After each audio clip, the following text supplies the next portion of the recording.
बिस्मिल्लाहिर्रहमानिर्रहीम। आज हम पढ़ रहे हैं हमज़ा के कवायद।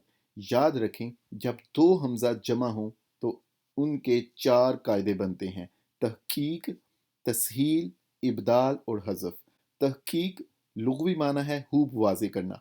हमज़ा को उसके मखरज असली से तमाम सिफ़ात के साथ अदा करने को तहकीक कहते हैं। कायदा ये है कि जब दो हमज़ा कतई एक या दो कलिमों में जमा हो जाएं तो दोनों को हूब ज़ाहिर करके पढ़ना चाहिए। जैसे अअंतुम। तस्हील का लुग़वी माना है आसान करना। हमज़ा को तहकीक और इब्दाल की दरमियानी हालत के साथ पढ़ने को तस्हील कहते हैं।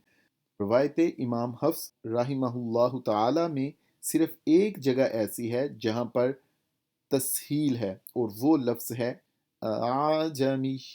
ये जो दूसरा हमज़ा है इस पर तस्हील है आजमी। इब्दाल का लुग़वी माना है बदलना।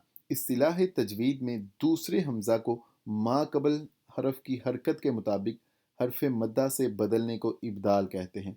इब्दाल 6 जगह वाक़ हुआ है। जैसे आल आना, यहाँ पर दो हमज़ा थे, उनको इकट्ठा करके एक किया गया है।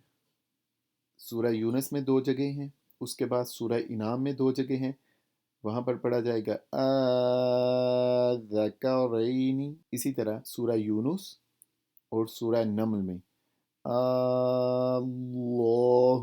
चौथी सूरत है हज़फ। हज़फ का लुग़वी माना है गिरा देना।